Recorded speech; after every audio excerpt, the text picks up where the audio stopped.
Lord of the Mysteries Audiobook, Part 45.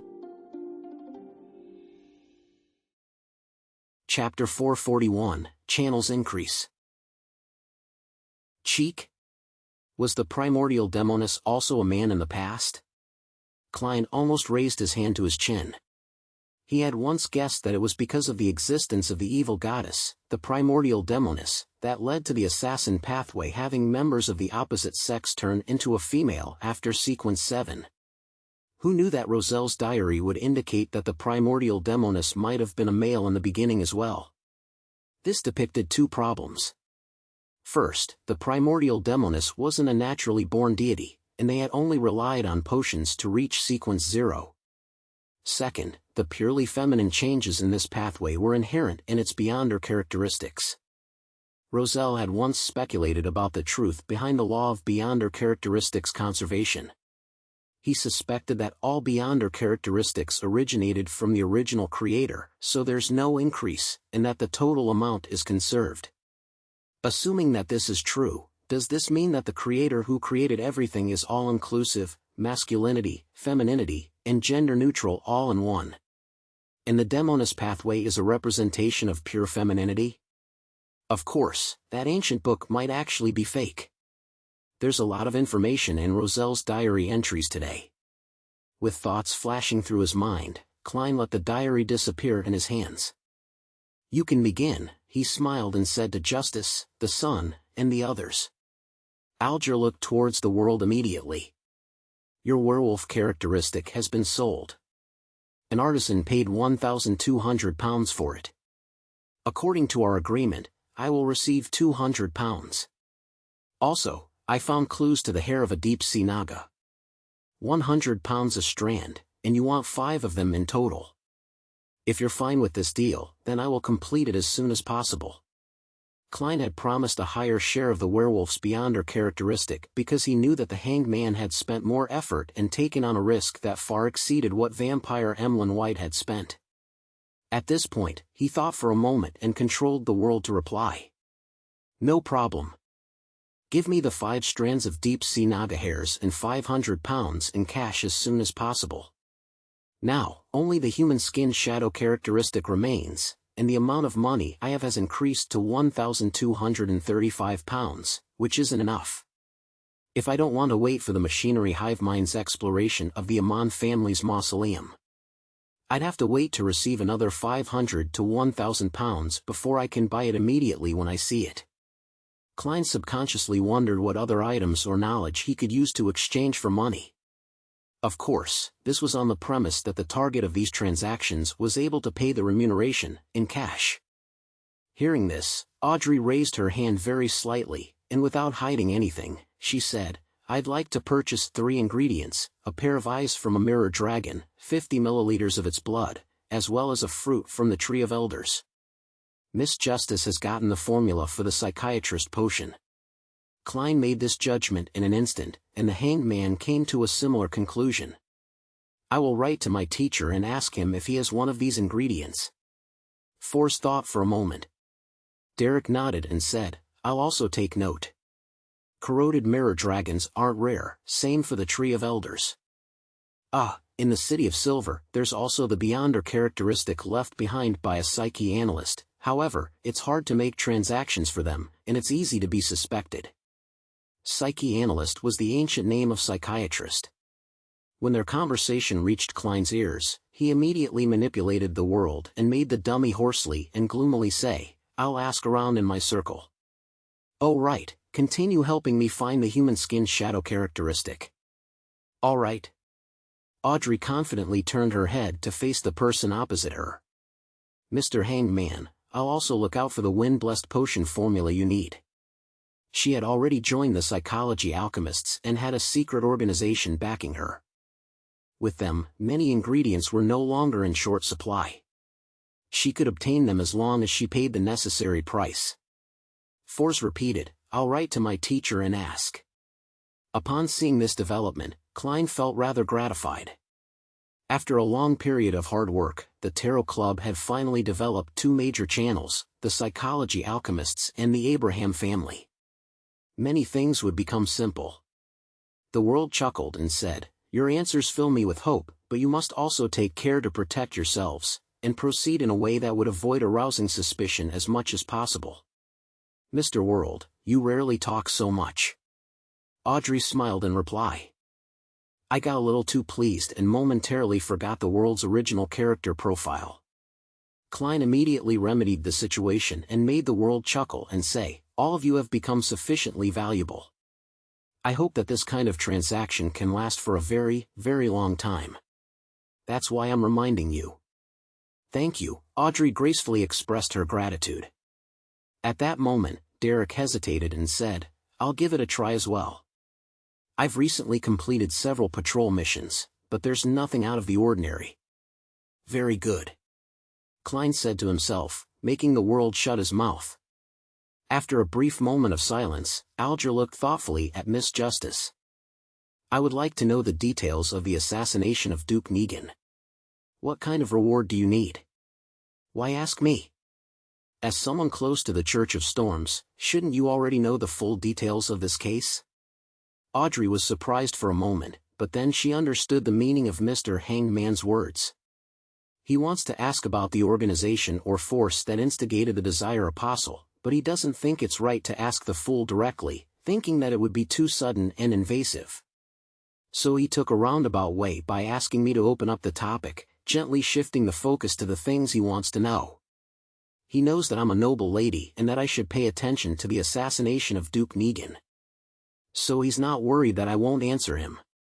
Mr. Hangman is really experienced," Audrey said, with the corners of her mouth curling up slightly. "No, there's no need for compensation. Isn't it the purpose of our tarot club to freely exchange common knowledge amongst each other regarding their respective regions?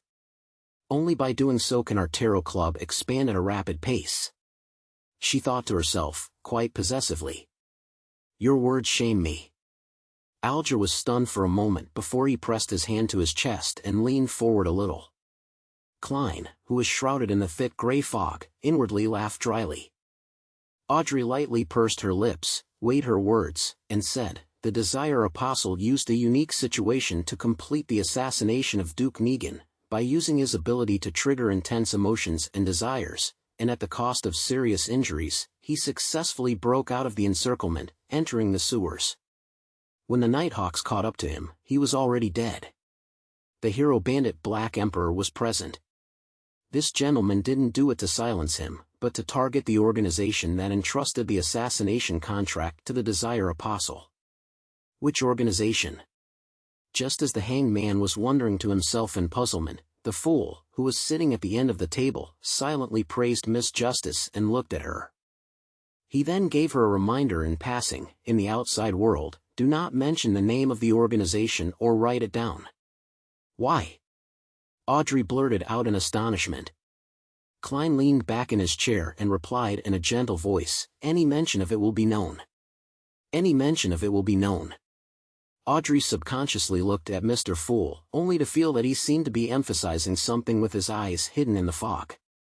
Mr. Fool is implying that if it's not in his kingdom or through talking to him, mentioning or writing down the name of the Twilight Hermit Order would allow them to sense it via some means or item.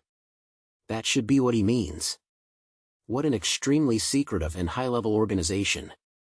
To a certain extent, it's even more terrifying than the Church of the Seven Deities. And Mr. Fool, our tarot club is looking for them.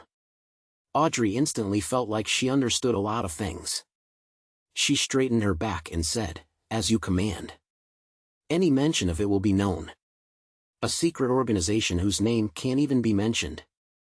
A powerful organization that I don't know of at all? Is this the faction behind the Desire Apostle? Mr. Fool had sent his blessed to search for them? This high-level situation in the world really is more complicated than I thought. There are even more secrets that I have no way of knowing." Alger slightly nodded his head, feeling both shocked and agitated at the same time. At this moment, he had the urge to pay Mr. Fool for the name of the organization.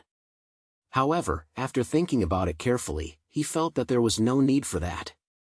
Although understanding the situation involving the higher-level entities would help him perfect his plans for the future and play an important role in certain situations, he, who was currently at the bottom of the mid-sequence levels, had no way of making contact with matters related to the mysterious organization. What he needed the most right now was the formula and ingredients for Windblessed, so he had to save up enough wealth for them. After succeeding my advancement, I could seek an opportunity to consult Mr. Fool. Alger made a note of this. Force was confused by what she heard.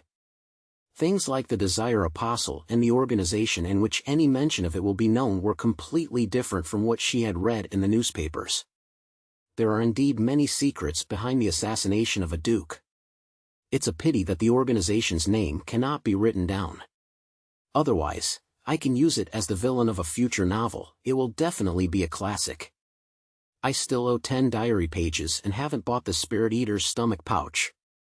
There's no need to spend the money in order to understand such high-end matters for the time being. Well, the secrecy and knowledge circulating in the Tarot Club are 10 times greater than Mr. A's gathering, or more. Force restrained her curiosity as a writer. As for Derek, he didn't know who Duke Negan was, so he didn't care who was behind the assassination. He sat silently and was reserved, as though he were in class. When the matter regarding the Twilight Hermit Order was over, Force looked around and probingly asked, "Lady and gentlemen, do you have a way to solve the problem of accumulating too many Beyonder characteristics of the same level?" Chapter 442, Exploration Mission. Alger looked at Force and returned with a question. "You were forced to drink a second apprentice potion? Why did you figure it out so easily? It's as though you were there to see it." Force uncomfortably cleared her throat and said, "Yes, let's just pretend that's what happened. What solutions do you have? What do you need me to exchange for it?" Alger glanced at Mr. Fool, but seeing that he had nothing to say, he replied in a calm and low voice, "You don't need payment, because it will certainly not be able to satisfy your needs." Without waiting for Miss Magician and Miss Justice to ask, he casually explained, "High-sequence Beyonders can independently decide whether or not to pass on their Beyonder characteristics to their descendants, and how much they will inherit as a result. Sequence 6 and Sequence 5 will naturally pass a part of it in an uncontrollable manner. Although the quantity isn't a lot each time and wouldn't affect the Beyonder's strength, their sequence will regress if they have enough children. Such a child is born with high spiritual perception and a certain level of incomplete Beyonder powers." Audrey suddenly came to a realization, understanding the origins of some special people. The Hanged Man nodded. "Yes, they're equivalent to half a Sequence 9, with a certain amount of characteristics. If they want to become a Beyonder, they can only choose the corresponding path. Of course, such people might not be a result of inheritance. It might be the result of them gaining the blessings of a deity or the corruption of an evil spirit. There are many factors that can cause the same degree of influence. Also, when high-sequence Beyonders have children, they might give birth to someone who's already at Sequence 5. This is one of the rare instances when one can advance without losing control. So that's how it is." Audrey sighed with satisfaction. To her, knowing more mysteries was more enjoyable than getting a nice dress or jewelry. Force also came to a realization as she pressed, "Then what about Beyonders at Sequence 7, 8, and 9? Theoretically speaking, their Beyonder characteristics will not be passed down to their descendants, but that is not absolute. If there's an excessive amount of Beyonder characteristics, there's a chance for them to be passed down as well. That is to say, if you're pregnant with a child, there's a way to effectively reduce the remnant potion in your body. No, one might not succeed, but 3 or 4 will stand a higher chance." 3 or 4? Force stared agape. Klein, who had learned all of this general knowledge from Roselle's diary, couldn't help but think of a joke. "Miss Magician, in the future, you can say to your child that you are a free gift from drinking a potion. Although it seems that, according to Mr. Hanged Man, the burden can be reduced the moment a child is conceived, having a child would still require almost 40 weeks of trouble. No, more than that, it's impossible to leave the child after it's born, right? After grasping the acting method, even if the process subsequently becomes more difficult, 2 months will definitely be enough time to digest it. It might not even take that long, after all, it's just a starting sequence." Force forced a smile and said, I understand, the best way is still to rely on acting to digest it. Alger gave an affirmative answer. That's the case for sequence 7 and below. After that, digestion would easily take a year or so, 2 to 3 years, and then 5 to 6 years. When that happens, giving birth to a child would be a simpler plan, he added inwardly. There were a few seconds of silence as the two women digested the knowledge they had just gained. This was the first time they had known that having a child had such uses. For Derek, this was common knowledge. He adjusted his posture and said, "I've been assigned another exploration mission." "Where to?" Alger tilted his head and asked. "It's still the half-destroyed temple of the fallen creator," Derek answered without sounding too grave. "It sounds like there's a certain guaranteed level of safety." Audrey didn't interrupt. The hangman pondered for 2 seconds before asking, "Is the shepherd elder still in prison?" "Yes. This exploration will be led by the chief." The son didn't hide the facts. "This way, the danger level will be much lower than last time. You can give it a try." Alger couldn't help but look at Mr. Fool once more. Unable to read any thoughts from the other party's blurry eyes, he continued to speak to the son. "This should be your last inspection before the surveillance is completely removed. Previously, the information you made known was that Amon is archenemies with the fallen creator. They wouldn't mind exposing themselves to spoil the other's plans. This time, by heading to the fallen creator's temple for exploration, as long as you don't reveal any abnormalities, the 6-member council will basically determine that you're no longer under Amon's influence." Mr. Hangman sure is experienced. It's as if he was planning the operation. Derek kept it in mind before asking, "What else do I need to pay attention to?" At the very end of the long bronze table, the fool, who was quietly watching, opened his mouth. "Flesh and blood, ravings." Klein had only said 2 words, leaving the Tarot Club members to comprehend them on their own. This was the demeanor of a great figure. The hangman pondered for a few seconds, then he said to the son who had thanked the fool, in particular, "Don't look at what you shouldn't, don't listen to what you shouldn't, don't eat what you shouldn't, and don't touch what you shouldn't." "What are those that shouldn't be seen or heard?" Derek asked, puzzled. The hangman said with a deepened voice, "After entering the temple, everything is included." "Then, how should I explore?"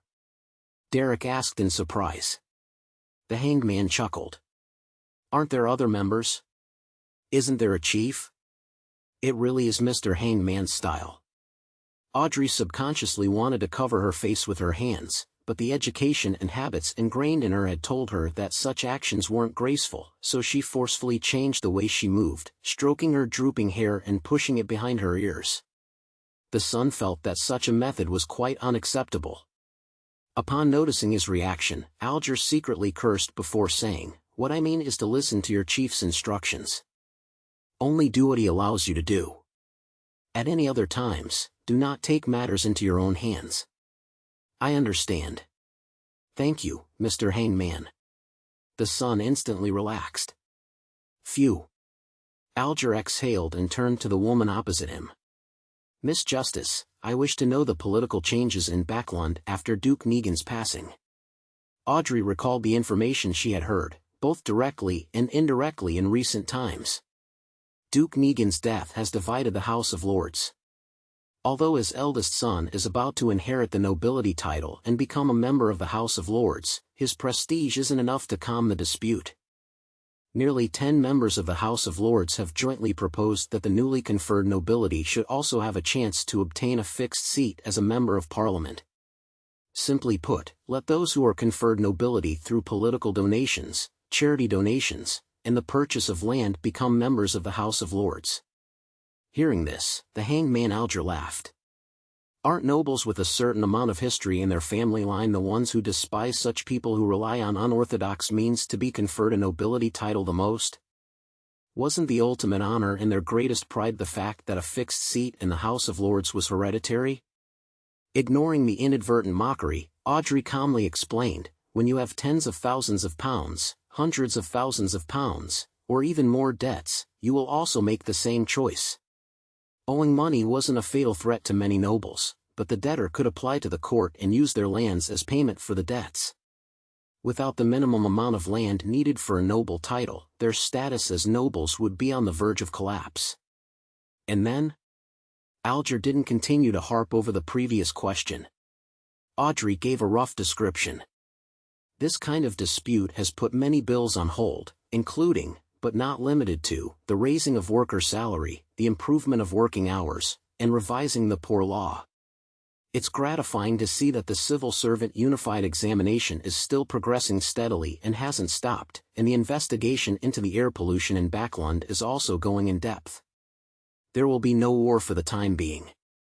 The hangman whispered, and he went on to talk to the other members. Worried that staying too long in the bathroom would arouse suspicion, Klein announced the end of the tarot gathering after they were done. After returning to her room, Audrey didn't rush to get up. She first quietly sorted out the things she needed to do after this. Looking at the mirror in front of her, she played with the accessories on her earlobes.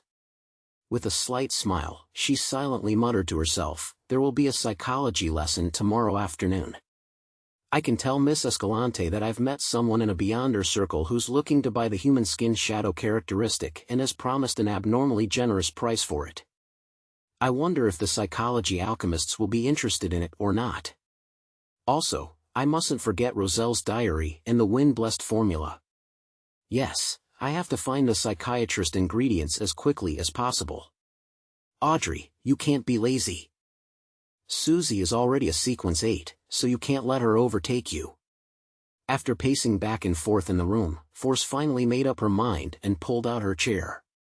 She grabbed a piece of paper and a pen and, after mulling over it for nearly a minute, began to write to Dorian Gray. She described how she learned of someone who requested the characteristic of a human skin shadow and the wind-blessed potion formula, as well as her curiosity over the Roselle notebook. The capital of the Rorstad archipelago, the city of generosity. Alger Wilson walked out of the hotel and headed for a secret underground market. His target was the hair of a deep-sea naga. He had no intention of missing a human skin shadow if someone had it. "I'm short on money." Klein sat in the living room and sighed again. He still needed quite a bit of cash to ensure that he could purchase the items directly when he received clues regarding the human skin shadow's characteristics. Klein thought for a long time, wondering if he should find other channels to sell the Beyonder characteristic left by the interrogator and stop waiting for Miss Shio to save up her money. After an unknown period of time, the sound of the doorbell rang, breaking the afternoon silence. Chapter 443, A One-Man Performance. The visitor was a man in a dark green postman uniform. He smiled at Klein in a fawning manner. "Are you Mr. Sherlock Moriarty?" he asked. "Yes." Klein could vaguely guess the purpose of the other person's visit. The visitor raised his right hand and handed over a palm-sized item that was wrapped in layers of black gauze. "Please sign and accept your package." Klein deliberately revealed his doubts. "Shouldn't you give me a slip and let me go to the corresponding post office for collection?" The Lowland Kingdom's postal system was a perfect replica of the Intis system, and even the flaws were copied quite significantly.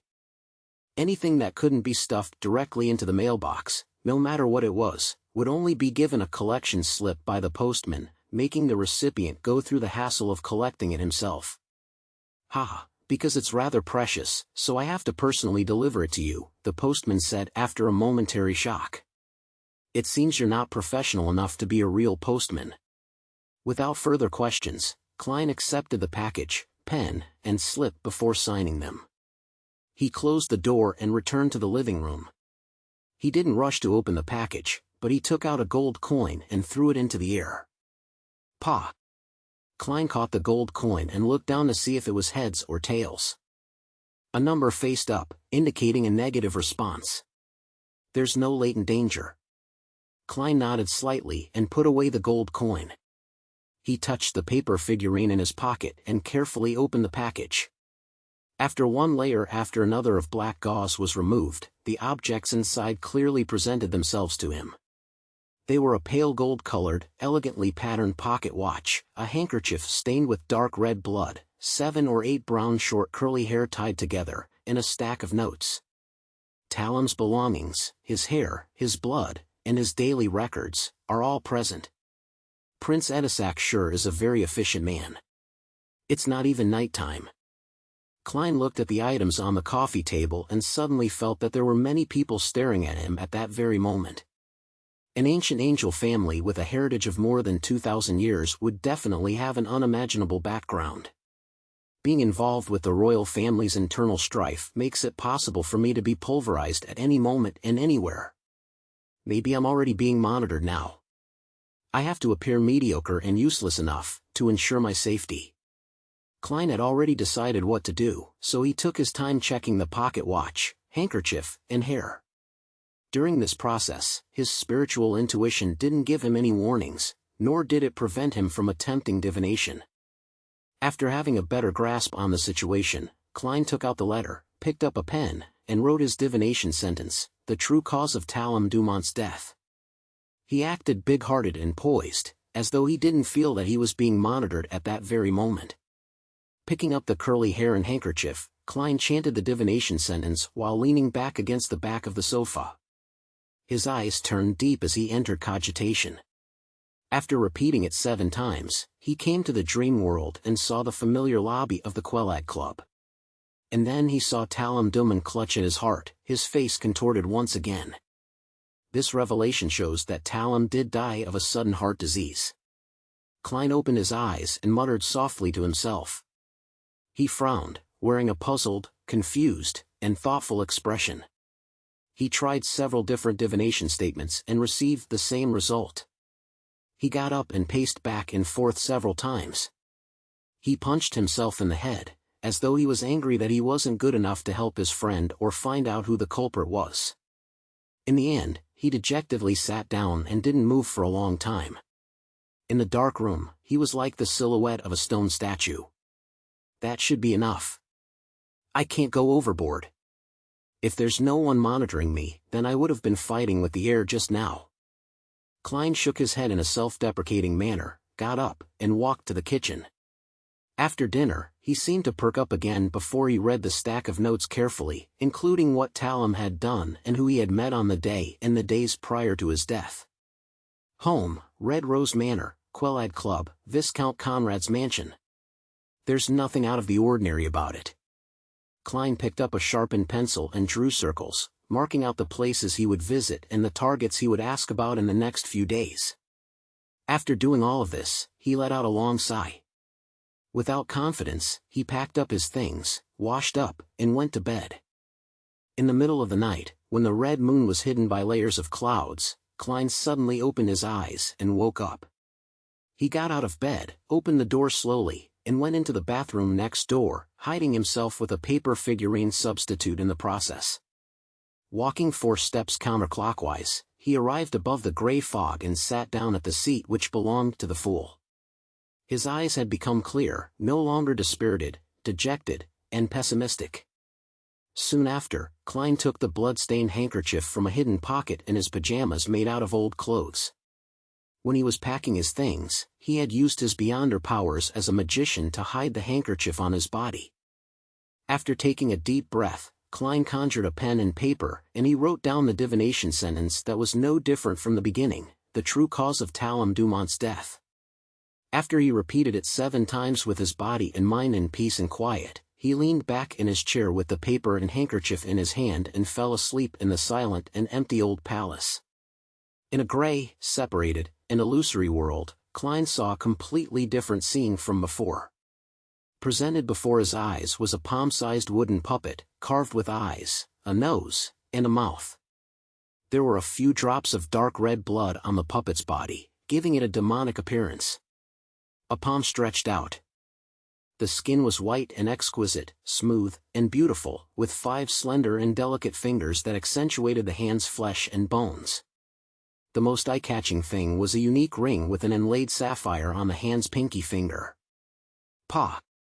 The hand's index finger was wreathed in black flames as it pointed at the heart of the wooden puppet.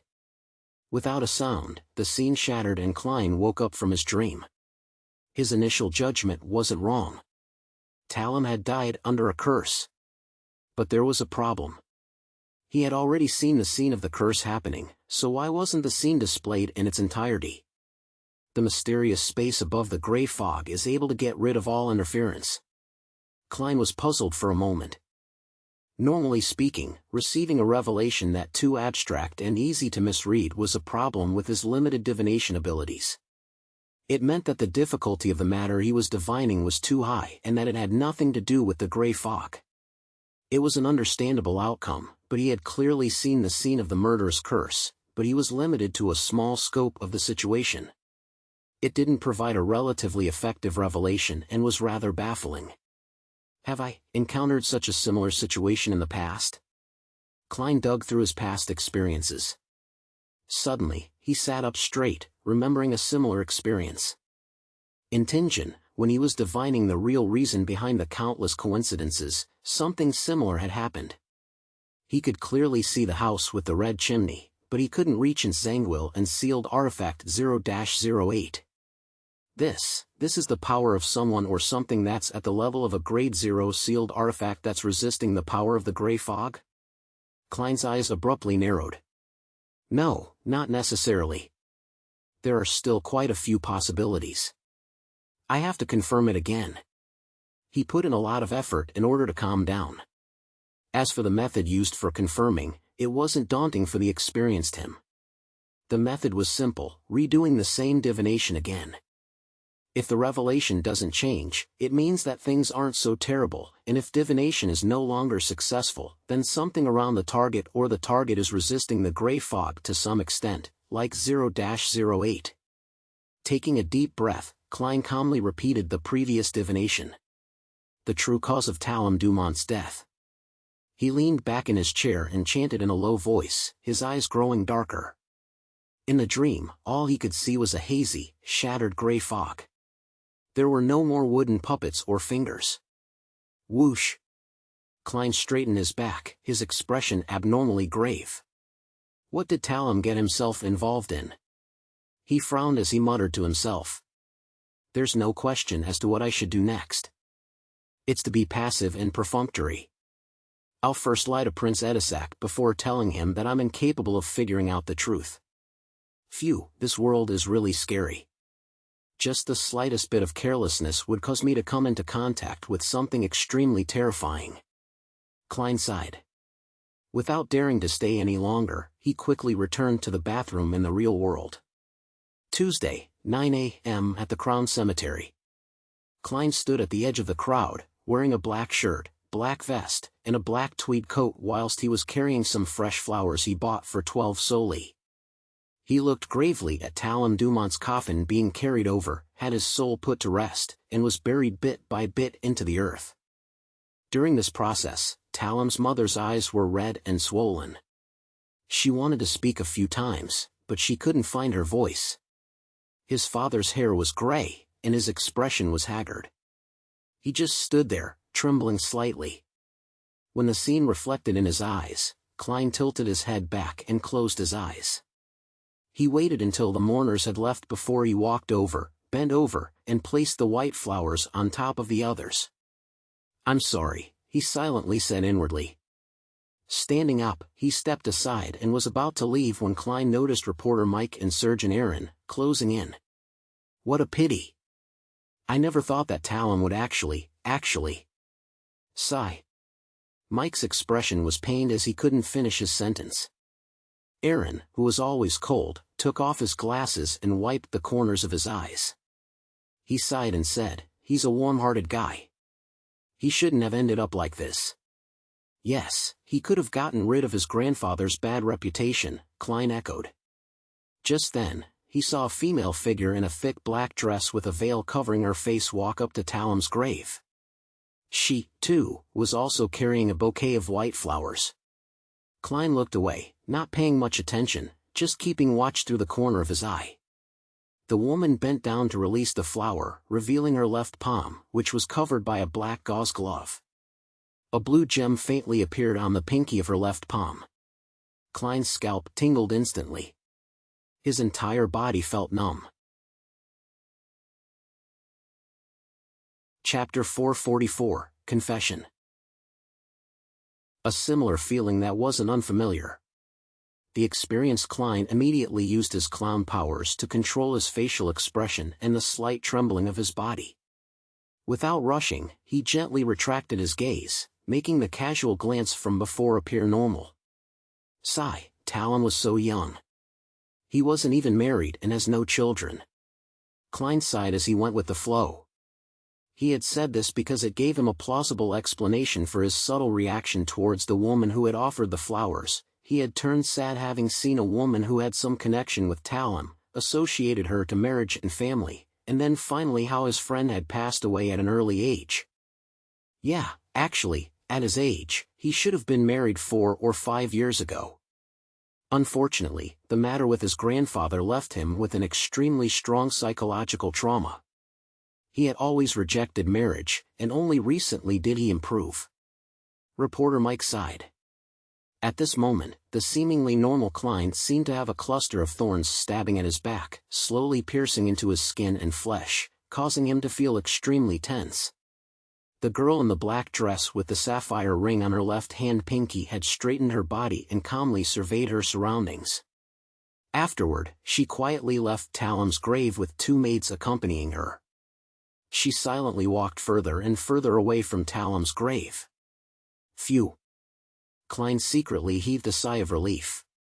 The feeling of his back being stabbed quickly turned into a cold sweat. Just who is she, and why did she come to the grave to offer flowers? Talon's lover? However, how could Talon, who had no wealth or status, have a relationship with a terrifying person who is involved with a Grade 0 sealed artifact or that of a demigod? This isn't a novel. Furthermore, she should be the one that used a curse to kill Talon. This matter runs deep. Klein listened quietly as Mike and Aaron recounted Talon's past. His thoughts quickly dispersed, feeling that the most puzzling thing about this matter was that Talon's death, an ordinary person who had no money, power, status, or strength, was actually involved with a Grade 0 sealed artifact or a powerhouse of the same level. This was simply inconceivable. But this isn't an isolated case. There's another similar case that has happened around me. Klein suddenly thought of something and looked at the surgeon, Aaron. This ordinary person's home might very well be hiding a Sequence 1 snake of Mercury. Following this train of thought, Klein recalled the nearly 5 months that he had spent here since he transmigrated. He was stunned to discover that he had unconsciously become involved with many demigods and terrifying sealed artifacts. The woman who had killed Talon, the Snake of Mercury, Will Septon, the blasphemer Amon, the mysterious woman at the Royal Museum, a high sequence beyonder of the Rose School of Thought, 0-08, 1-42, in Zangwill, the mutated sun's sacred emblem, the Antigonus family's notebook, Mr. Isaac Eggers, who's suspected to be a descendant of death, Mr. Dorr, the Twilight Hermit Order. Each name flashed through Klein's mind, and every single one of them made him feel like drawing in a cold breath. He calmed his heart and carefully thought, these don't include the true Creator and the eternal blazing sun, who are ranked high above these. Strictly speaking, I can be considered to be among their ranks. After all, I came from a dark divination, and I'm a strange alternate world soul who controls the strange gray fog. Could this be another crest of the times after Roselle? So all the demigods and terrifying sealed artifacts are making an appearance in real life. As these thoughts flashed through Klein's mind, the grief-stricken reporter Mike and surgeon Aaron excused themselves. He then left the cemetery at a leisurely pace. Just as he was looking around for a rental carriage, a familiar carriage drove out of a secluded spot and stopped in front of him. Although the coat of arms on the black carriage was skillfully concealed, Klein was still able to recognize it as Prince Edisac's carriage. Without a sound, the door of the carriage opened, and the old butler with his meticulously combed hair alighted. He politely made a gesture of invitation. "His Highness is waiting for you." "All right." Klein didn't feel guilty at all as he entered the spacious and warm carriage. Prince Edisac was dressed in a dark blue coat with a large collar and a golden ribbon across his chest, which made him look very abnormally noble. He rubbed the diamond brooch, and his long and narrow eyes showed hints of a sigh. "I'm restricted even when participating in the funeral of a friend." I couldn't appear in person and could only watch from afar, sending someone to offer flowers for me. This is the royal family's lack of freedom. If Talam's grandfather hadn't lost his aristocratic title, then you wouldn't have to avoid anything. Klein abided by Prince Edisac's gesture and sat across from him. Edisac picked up a cup of blood-red wine and said, "Sigh, I had originally planned to find an opportunity to help Talam's father recover his aristocratic title, but unfortunately." Instead of going deep into the subject, he asked, "Sherlock, did you receive the package?" "Yes," Klein answered any questions he was asked, never giving any additional descriptions. Edisac nodded slightly. "Any progress?" "I made several divinations using Talam's hair, blood, and belongings, but all of them led to the conclusion that he had died of a sudden heart disease." Klein used his emotionless, smooth narration to imply that my sequence isn't high enough, my standards are limited, although I'm good at divination, the other party is stronger, and I'm sure that I can't figure out the truth. Edisac looked disappointed and sighed. "How do you plan on continuing the investigation?" "Starting with the people Talam came in contact with a few days before his death and the places he went," Klein replied according to the plan. Edisac looked at the old butler. "There will definitely be no lack of threatening interrogations or bribery." "Pay Sherlock £100 for his investigation fees." "Yes, Your Highness." The old butler took out a stack of bills that he had prepared earlier. £100 straight out? Once again, Klein felt Prince Edisac's generosity. "I'll do my best." He took the £100 in cash and pocketed it without counting it in detail. "I hope that we can put Talam to rest." Prince Edisac clenched his right fist and tapped the left side of his chest. He turned his head to look out the window at Crown Cemetery, which wasn't too far away. His friendship for Talam still remained strong. Klein sighed before he was led out to a carriage by the old butler. In Empress Borough, the opulent villa of Earl Hall. Audrey looked at her psychology teacher, whose long hair reached her waist, and she pretended to carefully look from side to side. She immediately lowered her voice and said, "Miss Escalante, I recently joined a new Beyonder gathering. There were high offers for a human skin shadow characteristic and the wind-blessed potion formula." "Ah, different people. These are likely mid-sequence items, right?" "It sounds quite interesting." "Ah, right. Will the psychology alchemists be interested?" Escalante was startled. She pondered for a few seconds and said, "I'll ask when I return." "All right," Audrey responded briskly, as though she were simply intrigued by such mid-sequence transactions. Escalante retracted her attention and said in a serious tone, "Miss Audrey, although you are already a Sequence 8 Beyonder, you have yet to receive formal education in mysticism. You still don't understand enough about the techniques and applications of a spectator and telepathist, as well as the foundation theories. Starting today, I'll guide you to become a true Beyonder." "That's why I wish," Audrey said sincerely. The huge golden retriever, Susie, who was sitting by her feet, wagged its tail happily, as if happy for her mistress. Having made up his mind not to work, Klein took the carriage back to 15, Minsk Street. He opened the door and was just about to take off his hat when he froze. His spiritual intuition told him that a stranger had entered the living room. Someone had entered his room. He barely hit his tracks. Is it considered a warning? Having a warning is better than not having one. Klein stood in the hall for a long time in silence. Immediately, he turned around and went to the steam cathedral in a rental carriage. The cathedral towered over the chimneys and clock tower, the former representing the power of steam, while the latter represented the beauty of machinery through the hanging of its intricate clocks. It was neither the weekend nor noon or the evening, so there were only a few devotees in the hall quietly praying. Klein sat down in the aisle, leaned his cane, took off his hat, and pretended to pray for 10 minutes in front of the sacred emblem. Then, he picked up his things and walked along the aisle to the altar. He said to the bishop standing to the side, "I wish to make a confession." "Good, God is watching you." The bishop, who had a kind face and hoary hair at his temples, walked to the confessional by his side. Klein followed closely behind and closed the door. He sat down on a chair and said to the bishop through the wooden board, "I confess that I didn't adhere to my principles when facing danger, and I chose to retreat." "What were you thinking at the time?" the bishop gently asked. Klein immediately described in detail about Talam's death, his suspicions, the reminder from the machinery Hivemind, Prince Edisac's entrustment, and, after how he failed to obtain any answers from his divination, he expressed his heartfelt cowardice in the face of the royal family's strife. The reason he didn't go straight to Carlson was that he was afraid that not only was he being watched, but Prince Edisac's men were also watching him from the shadows. Once he made his intentions clear, he couldn't be sure if he would encounter another calamity. The Steam Cathedral was the headquarters of the Church of the God of Steam and Machinery, and it was one of the 3 great holy temples. No one could spy on whatever happened inside.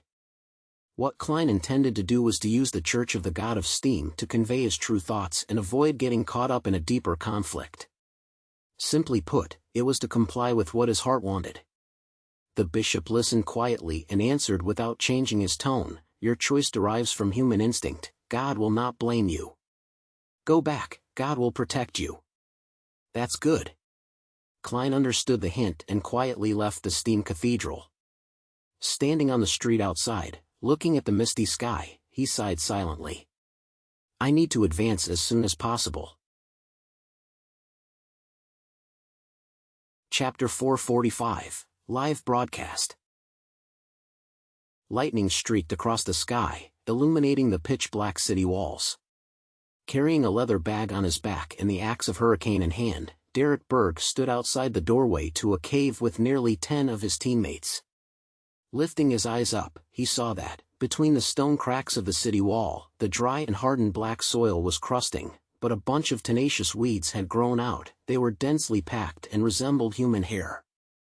At that moment, he hurriedly withdrew his gaze and looked towards the city gate when he heard light footsteps. As the lightning and darkness alternated, a tall figure slowly walked over, carrying 2 straight swords which were crossed on his back. Then, his pale, disheveled hair, his ancient eyes, his twisted, deep, old scars, and his perennially unchanged brown coat and flaxen-colored shirt entered Derek and the others' sight. The approaching person was the chief of the 6-member council of the City of Silver, Colin Iliad, a powerful demon hunter. After greeting him, Derek subconsciously looked at the chief's waist. There was a leather belt divided into many compartments, each with a different metal bottle inside. This was a symbol of an experienced and powerful demon hunter. Derek had previously heard his parents mention that demon hunters were good at discovering the weaknesses for different monsters, identifying the uses of various materials, and were able to use their special cogitation state against the former. With the latter, they could concoct corresponding magical medicine, holy ointments, essential oils, and special imprints. Then, through consumption, smearing, and using these items, they could achieve the effect of restraining the target. In a sense, experienced, knowledgeable, well-prepared, and sharp demon hunters were the nemesis of the vast majority of monsters. The amount and variety of small metal bottles at their waist represented their experience. Of course, this was only a portion of the demon hunters' beyonder powers. Just by relying on these, they couldn't be called demigods or saints. Colin looked around and confirmed that all the team members were present. He then said in a low voice, "Light up. Let's go." 2 team members immediately lit the candles in their lanterns, letting the faint yellow light shine through the extremely thin leather. During daytime, when the frequency of lightning was relatively high, there was no need to use candles in the City of Silver as there was illumination every 2 to 3 seconds. Furthermore, the monsters in the nearby area had been cleaned out again and again.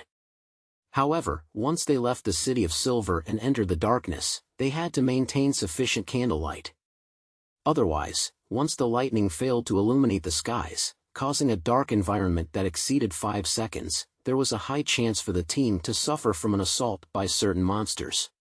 Intense fighting wasn't the most frightening development. What Derek remembered so vividly was a story his parents had told him. Once, while they were exploring the depths of the darkness, because of a previous battle with a horde of rotting corpses, the candles couldn't be replaced in time. This led them to endure being engulfed in darkness for as long as 8 seconds. When the lightning flashed again and the candlelight appeared, they were stunned to see that only 5 of their original 8 teammates remained. The other 3 had vanished in silence, never to be seen again. Taking a deep breath, Derek gripped the axe of Hurricane tightly and walked in the middle of the team, following the chief in a predetermined direction. A bolt of lightning flashed, causing the plains covered in tall black grass to appear like an eerie oil painting. The exploratory team of 10 Beyonders walked along the path filled with craggy gravel, venturing deep into the black grass. The lightning subsided, and the dense darkness instantly swept over them, almost completely engulfing them. The yellow candlelight pierced through the leather and, weakly, swayed to and fro, guarding the surrounding area. East Borough, in a greasy and cheap coffee shop. In accordance with the previously agreed-upon appointment, Klein found old Kohler, who was applying butter to his toast. He glanced at the crumpled cigarette on the table and smiled. Newly bought?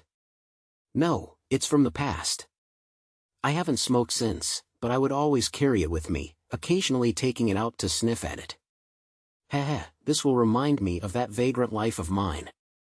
Back then, I really felt like I could die at any moment.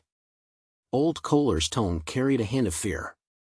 Klein took 20 solely in change, which he had changed earlier, and pushed it across the table while sitting down. I was very satisfied with the information from the last time. Without waiting for old Kohler to give a modest reply, he turned his head and looked towards the counter. A loaf of oatmeal bread, 2 slices of toast, a block of butter, a serving of beef stew with potatoes, and a 1-pence cup of tea. Mr. Moriarty, didn't you have dinner yesterday? Old Kohler was stunned for a moment as he held the cash. Klein shook his head and smiled. I'll be very busy later and might not have time for lunch. He needed to pretend that he was active and serious. After all, he had received £100 from Prince Edisac. Old Kohler didn't ask any more questions. He looked around cautiously while stuffing the notes into his pocket. There are some results from the matter you previously asked me to find out more about. Isaac Eggers's bounty comes from a few gang leaders and some intelligence dealers. Well, I don't know who entrusted the task to them since it's difficult to make contact with them. Me 9. Klein nodded. That's enough. There's no need to delve deeper. It's too dangerous. Old Kohler heaved a sigh of relief and said, 2 days ago, someone at a budget hotel on Golden Cloak Street saw someone who appeared to be Isaac Eggers. It's said that the person was basically a carbon copy of the picture on the bounty notice. Klein's heart palpitated as he smiled instead of showing surprise. And then? Could it be that the moment I prepared to try for this bounty, the matter is over? And then? With that clue, quite a number of bounty hunters rushed over, but they didn't find anything. Well, they said that there were traces of a fight in the room. Old Kohler tried his best to recall the information he had gathered. The intelligence would definitely be sent to MI9 first. Did Mr. Isaac have a secret standoff with them? I wonder what the outcome was. Klein took a glance at the boss who was coming over with a plate. He pretended to mutter to himself and said to old Kohler, take me to Golden Cloak Street later. Maybe I can find some clues. It was past breakfast time in East Borough, and there were very few customers in the cheap coffee shop. All right. Old Kohler agreed without hesitation.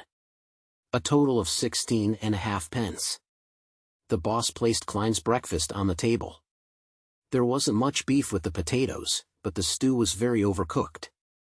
It was obvious that it had been prepared beforehand. The thick aroma tantalized old Kohler's taste buds to the point that he involuntarily gulped a mouthful of saliva. After paying the bill, Klein picked up a fork and spoon and said to old Kohler, continue. There aren't many people looking for the believers of the fool anymore, except for a few stubborn bounty hunters. Many unemployed textile women, including some male workers, left East Borough. Old Kohler went down a list of matters. What? Klein swallowed the beef and looked up. Left East Borough?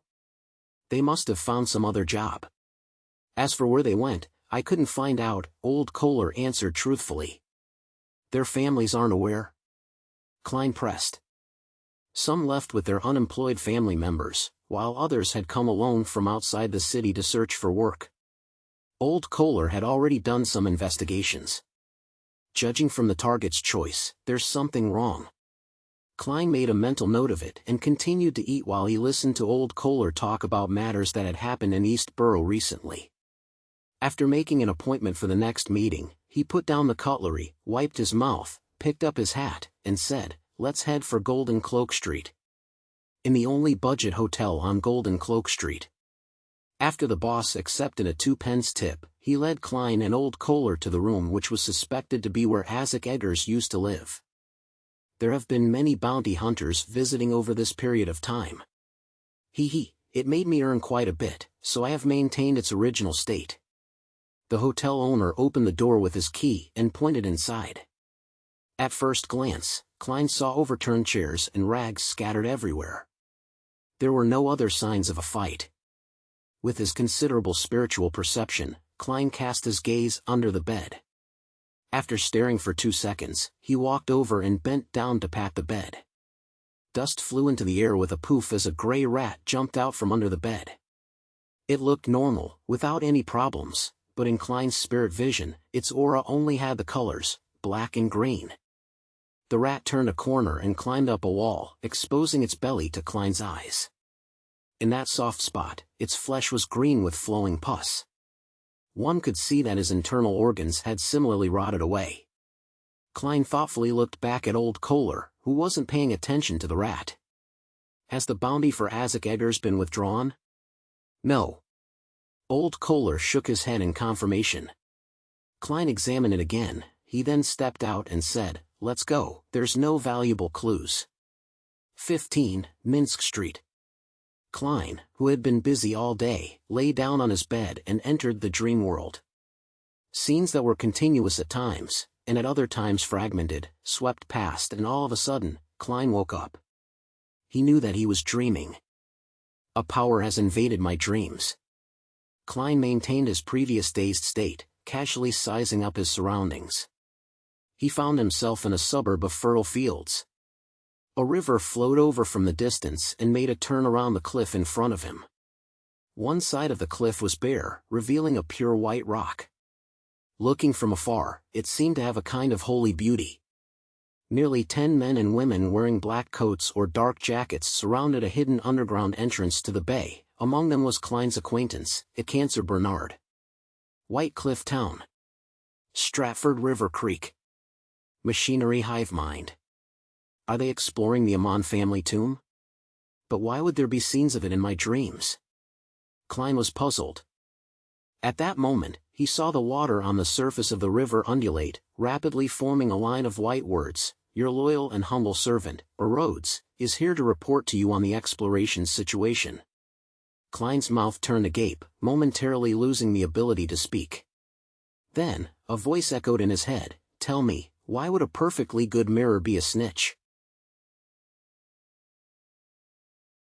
Chapter 446, Machinery Hivemind's Combat Style. In an instant, Klein switched to his unfathomable state as the fool who overlooked everything. He nodded and said, "Not bad." Ahead of him, the river surged, and the white words squirmed and changed before taking shape again. What follows is the exploration process your loyal servant, Rhodes, has recorded. You can choose to speed up or skip certain scenes at any time. This sentence froze for 2 seconds, and then the scene abruptly zoomed in.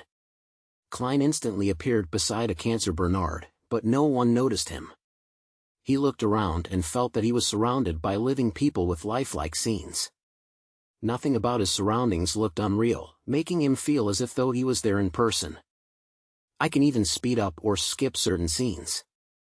The original form of this mirror, Rhodes, is a virtual reality family cinema. Klein couldn't help but lampoon. He took another look at the Machinery Hivemind members and saw that it was led by an old man in white priest robes and a cleric cap. His face was unusually kind, and his expression was calm and gentle. "Your Grace, everyone is ready." Cancer approached the elder and said with a bow. "Archbishop. This is the Archbishop of the Church of Steam and Machinery's Backlund Diocese, the demigod, Hivemind? The machinery Hivemind really is cautious, and not careless. Who knows, they might have even brought along a Grade 1 sealed artifact and performed a divination in advance. After all, they're in control of the mystery prior pathway. Luckily, I can basically confirm that the fog's anti-divination or divination interference abilities are similar to the cards of blasphemy, allowing the result to be as ordinary as possible and the least bit suspicious, otherwise, certain matters might be exposed. However, there's a certain probability that the meeting between Miss Sharon and I will appear, because, to me, that isn't something harmful. It depends on whether a wraith's instinct to interfere with divination will affect the machinery Hivemind's attempt. Wait, the machinery Hivemind is highly likely to have relied on a Rhodes, and based on its performance from just now and previously, it isn't impossible for him to curry favor with me by adding some mosaics. Klein thought in enlightenment. At this point, Hivemind drew a triangular sacred emblem on his chest. Begin the operation. God will protect us. Nearly 10 Beyonders headed down as Klein followed closely behind. He didn't fast forward at all. He had always been curious about the combat styles of low and mid-sequence Beyonders of the machinery Hivemind, and he wanted to take this opportunity to experience it. In addition, he was also greatly concerned about how a demigod really did in combat, as well as the secrets hidden in the Amon family tomb.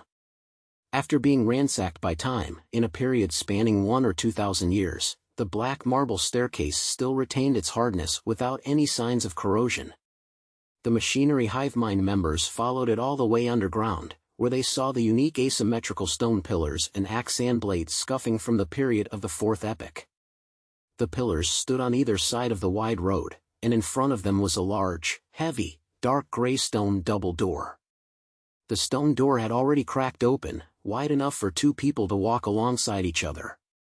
It was completely dark inside. The machinery Hivemind members were in no hurry to enter. They carefully searched the surrounding area with lanterns, but they found nothing of value. According to the plan, the first group will begin with a preliminary cleanup. With the Archbishop's approval, the Cancer pushed down his hat, compressing his fluffy hair. Clean up? By the side, Klein ruminated over the word. Amidst his puzzlement, the 2 strongest and bulliest male machinery Hivemind team members each laid down a long black box on their backs and opened them up. Inside one long box was a sturdy, heavy, iron-black cannon-shaped object. Its surface was engraved with dense and arcane patterns.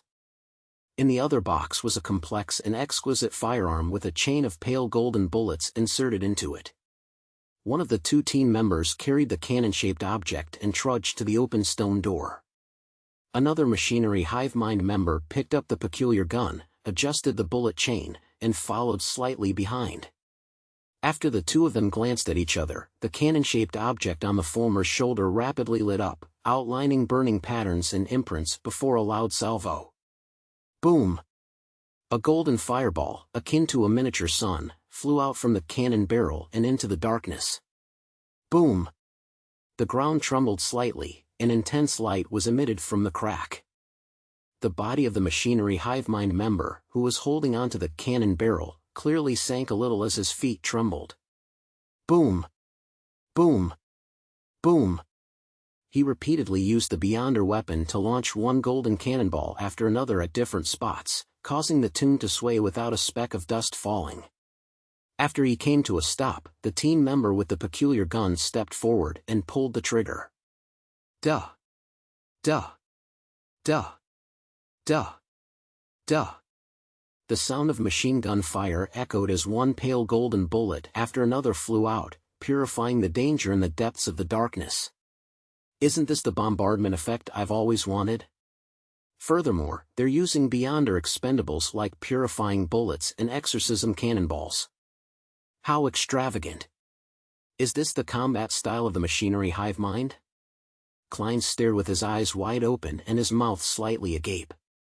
After the series of savage bombardments, the Cancer raised his voice above the rumbling echoes and said, "Group 2, do the follow-up cleanup. There's more." Klein felt a little numb from what was happening. The second group was also made up of 2 team members who used scrolls made of different kinds of leather. They chanted simplified incantations, activated the scrolls, and tossed them inside. The construct behind the stone door was suddenly shrouded by gentle and pure light. Droplets of golden holy rain pattered down, cleansing everything in the area. Klein looked at this scene and suddenly found it somewhat ridiculous. Wait, aren't you guys here to engage in archaeological studies? Aren't you professional archaeologists? Aren't you afraid that the tomb would collapse from using such cleanup methods? While these thoughts flashed through his mind, the second team was done, and they shouted at a cancer, "Deacon, as expected, the construct's structural integrity hasn't been destroyed." They were clearly prepared. "All right, continue forward." A cancer gave the order. Klein walked in the middle, through the stone door, and saw piles of dirt and debris on the ground. It was impossible to tell what kind of monsters had once been active here, and no one could guess the functions of the mechanisms that had been set up here. After these cleaning up procedures, as long as one didn't dodge in advance, no beyonder below that of high-sequence beyonders would be able to withstand it. Klein once again gained a deeper understanding of what the aesthetic of violence was like and what it meant to be simple, direct, and unreasonable. In what followed, the previous scenes were repeated over and over again. The machinery Hivemind team members smoothly approached, exploring one area after another, occasionally harvesting some beyonder characteristics that were beginning to gather. There are no murals. Seeing the main tomb chamber in sight, the Archbishop of the Church of the God of Steam, Hormick Haydn, stopped and muttered to himself in puzzlement. Klein, who was considered half a historian, was equally puzzled. Generally speaking, a noble family member's grave would more or less express their position and honor when they were alive. And when a grave became a tomb or even a mausoleum, it was very common for a mural to be used to describe its master's life when it possessed enough space. In even older and more obscure eras, this wasn't rare, and it was even the most common method. The first thing humans learned was drawings, not writing. Thus, it really was a little strange that there were no similar murals in the tomb of a fourth epoch noble family. Upon hearing the Archbishop's question, a cancer immediately ordered the men to spread out in groups of 2 to search the vicinity for relevant traces of murals. Watching from the sidelines, Klein couldn't help but want to fast forward a little to immediately see the outcome. At that moment, he noticed that the 2 machinery Hivemind members in the left corner had suddenly turned into 3. One of them looked identical to a cancer Bernard, his fluffy hair propping his hat high. This. Klein was first stunned before he made a guess. The moment he had the thought, a cancer walked over to the team member closest to him. "Any discoveries?" He cleared his throat and lowered his voice. The team member turned around warily, but immediately relaxed when he saw that it was Deacon Cancer. "No." Before he could finish his sentence, the cancer in front of him suddenly turned into a piece of human skin and enveloped his body. The pale human skin tightly wrapped around him, and his face began to form the outline of his facial features. During this process, there were no additional sounds, nor were there any abnormal movements that were triggered. All of a sudden, the human skin began to emit rays of light, just like the rising of the sun. The human skin immediately turned translucent and quickly soared into the air as if it was being burned. A black whip immediately lashed out, striking its body, causing its movements to clearly slow down. In such a battle, slowness was an original sin. One beyonder weapon after another, burning scrolls, and pale golden bullets were released towards the human skin. After a brilliant burst of light, countless ashes fell from the sky. All of them coruscated faint light and slowly struggled to gather together. It really is a human skin shadow. Klein turned his attention to the machinery Hivemind members who had just been attacked. The man pulled at his collar and pulled out a protective charm. There were many symbols and magic labels related to the sun on it. "Thankfully, the Archbishop got us to wear these things," he held the lantern and sincerely praised. It was only then that Klein realized that his brooch had the quality of the night, his ring had the intensity of the storm, and his belt exuded the sense of physical strength. Although they aren't all mystical items, most of them are in the category of charms and beyonder weapons. Even if their effects will quickly decline, they're still worth a lot. If you weren't an artisan or a rich beyonder, there's no way to gather that much. Is this the combat style of the machinery Hivemind? Burning money. Klein felt a sudden setback, and it took him a long time to recover. At that moment, the human skin shadow characteristic gathered and took form. It was like a huge diamond with countless sides reflecting light, and each side reflected a different face. The faces were densely packed, layered, and left one dizzy. I'm just short of it. Klein was overjoyed. After the machinery Hivemind handled the spoils, they continued to search for the murals, but they didn't find any traces of them. They had no choice but to gather again and head for the passageway that led to the main tomb. Chapter 447, Portrait. After another series of bombardments, the passage into the main tomb was revealed to the members of the machinery Hivemind. The ground was littered with debris. The diamond-shaped beyonder characteristic that reflected a human face lay silently at the bottom of the right wall, glowing with the light of two other objects. The entire tunnel, including the two walls that lined the sides and the stone ceiling, was filled with potholes.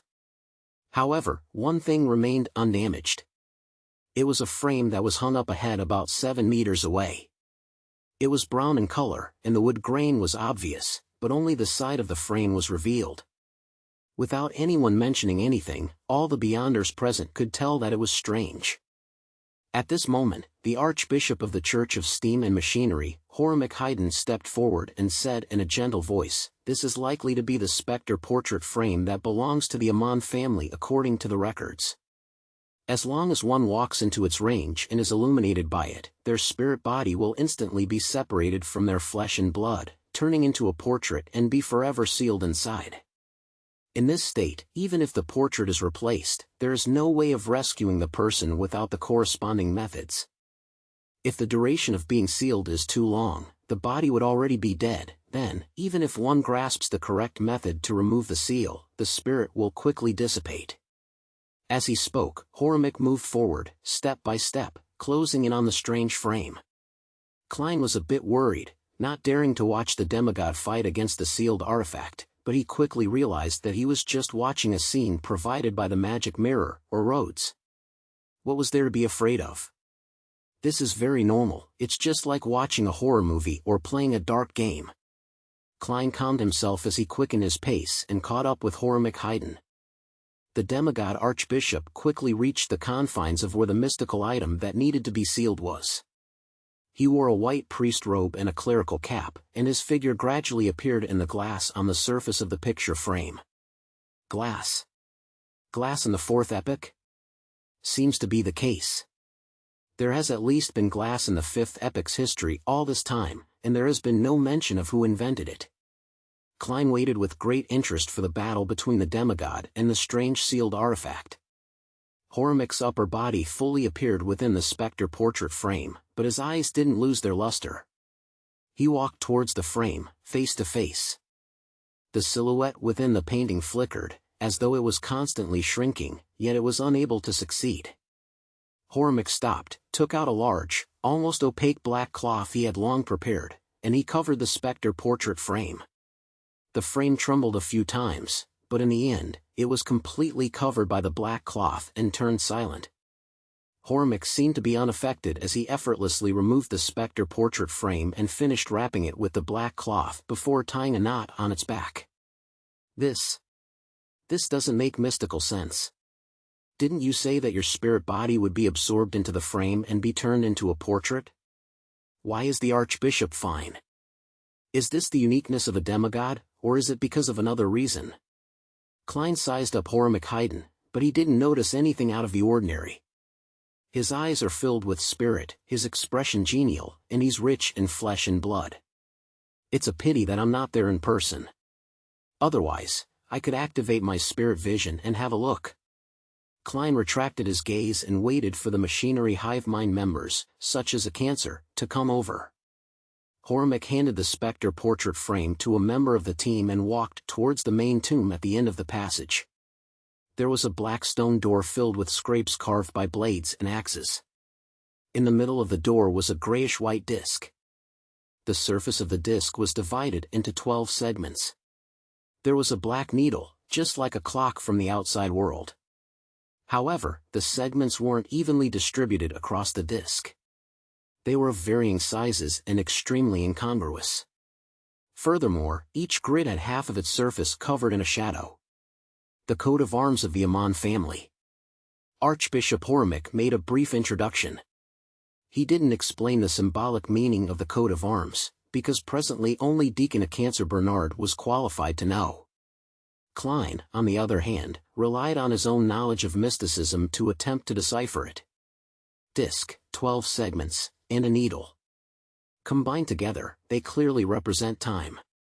It matches the worm of time which Amon's avatar left behind after it was wiped out. What should be 12 equal segments on a disc are unequal in size, and there's a shadow over a portion of it. Does this mean that the Amon family is the dark side of time? Then, where does their title as a blasphemer family show itself? While Klein was thinking, Archbishop Hivemind pushed open the stone door without any protection. The heavy stone door opened, revealing an extremely spacious tomb chamber. In the center of the chamber was a dais with a deep black coffin on top of it. The surrounding walls were decorated with iron lampstands, each holding a burning white candle. All the candles didn't flicker. It was so quiet that it seemed like a scene that was fixed in place, completely devoid of any signs of it suffering the effects of time that span 1 to 2,000 years. On the straight path from the stone door to the coffin, there were corpses lying on the ground. They were all wearing black tweed coats, half-top hats, or even ordinary worker clothes with a cap on their heads. It was obvious that they had entered in recent years. The Beyonders that previously recruited helpers? How did they get past the area at the front? The human-skinned shadow and the other monsters were clearly still alive. With a mind filled with questions, Klein looked at the corpses. What he saw left him immediately shocked. The corpses all had sparse white hair, dry and wrinkled skin, and obvious markings on their skin. They looked like 80 or 90-year-olds. There were no obvious wounds on their bodies as though they had died of old age. Furthermore, it appeared as though they had died recently and hadn't even rotted yet. It's very obvious that there wouldn't be this many aged Beyonders exploring the tomb. Even if the discoverers of the tomb were old, they would still try their best to choose the young and strong when recruiting helpers. There's something odd about it. Klein frowned and looked around again. He quickly thought of the worm of time left behind by Amon's avatar, and the coat of arms of the Amon family that represented time on the stone door. Making people age rapidly is one of the Amon family's Beyonder powers. The dark side of time. The loophole in time. Could it be that as others rapidly age, the members of the Amon family would regain their youth and extend their lives? Wait a minute, for these Beyonders to easily barge into this place like that, perhaps it was deliberate on the Tomb Master's part. He wanted to rob them of their time in order to maintain his own existence. Klein looked suspiciously at the black coffin on the platform. At this moment, the demigod, Hivemind, raised his left hand and pressed it down. "You will stop here." "Yes, Your Grace," Cancer and Company answered without any hesitation. As members of an official organization, they had read up on a large number of past Beyonder events. They knew that under similar circumstances, they had to obey the will of a high-sequence Beyonder and absolutely couldn't act rashly or else they would die without knowing how. Hivemind looked ahead, and his eyes fell on a picture frame that hung upside down at the bottom of the dais. His expression didn't change as he continued to walk forward at a leisurely pace. Not making any preparations at all? The hallmark of demigods is to be rash? Klein was stunned. He seemed to be able to imagine Hivemind's teeth dropping, his white hair wilting, and his skin shriveling as he rapidly aged. 1 step, 2 steps, 3 steps. Hivemind, who seemed fine, suddenly trembled, and a sharp and piercing grinding sound could be heard from his body. His pace began to slow down, his movements became stiff, and his skin visibly dried up. There's something wrong with that. That isn't the aging process of a normal human being. What was that grinding sound just now? Klein muttered inwardly. 4 steps, 5 steps, 6 steps. Ripping sounds came from Hormic's body as something fell to the ground. Klein subconsciously looked over and saw a gear. A gear covered in rust. Hormic continued on as items kept dropping from his body from time to time. There were rusty screws, melted wax, yellowed bones, and loose springs. His figure became increasingly thin and unsteady, as if it could collapse at any time. This is just like a robot. Well, in this era's terms, like a living doll. Klein was suddenly enlightened. He remembered that before old Neil died, he had said that the Church of Earth Mother's sequence 4 was good at alchemical life, and that the Savant Pathway's corresponding sequence was barely able to do so too. As for Hormic, he was a high sequence beyonder of the Savant Pathway. The Hormic in front of me isn't the real him, it's just a refined doll. Just now, the reason why the Spectre portrait frame was ineffective was that a doll doesn't have a spirit body. The real Hormic should still be far away. As expected of a demigod. Amidst Klein's enlightenment, the Archbishop walked up to the dais, bent his knees and back, and turned the upside-down frame over. Generally speaking, when exploring a tomb involving beyonder elements, it was necessary to avoid flipping items over, but this time, Hormic had made the opposite choice. Following the flipping of the portrait frame, a wind suddenly blew in the sealed tomb, dispersing the formless imprisonment and silence. The candles on the iron-colored light fixtures rapidly ignited, becoming unusually bright. However, they soon reached the end of their lives and melted away. The old corpses on the ground rapidly rotted and stank. In just a few seconds, the tomb's main chamber had turned dark, leaving only the lanterns that the machinery Hivemind members were holding onto to barely illuminate the area ahead. Hormic picked up the picture frame from the floor and went up the stairs to the dais. He came to the black coffin, stretched out his right palm, and forcefully pushed. Creak! The heavy coffin lid opened up a crack with a creaking sound, as though it wasn't nailed shut at all. Hormic looked down and said in the same unchanging voice, "There's no corpse." As the scene drew nearer, Klein saw that the coffin's interior was empty except for a pale gold cushion embroidered with a worm with 12 rings. At that moment, Hormic turned around and the picture frame in his hand was reflected in the eyes of a Cancer and the others. With just a glance, Klein's gaze suddenly froze. It was a portrait of a smiling young man. He had black eyes and curly black hair. He had a broad forehead and a thin face. A crystal monocle hung over his eye. He wore a black pointed hat. Amon. Chapter 448, Amon's Possible Origins. Amon. Klein said the word in his mind. He had originally thought that the blasphemer who appeared in the forsaken land of God's City of Silver was a descendant of an ancient family like Amon. Through inheriting the legacy of his ancestors, step by step, he stepped into the demigod ranks. To his surprise, it was very possible that that particular person could very well have lived for more than 2,000 years and was a member of the Amon family when it was at the peak of its strength. An old antique. Why would he, for no good reason, build a tomb for himself? Did he fake his death to get out of a situation, or is there another reason, such as leaving traces so as to have time fixed onto his body? He was able to live from the 4th epoch to the 5th epoch, all because he was siphoning the lives of others?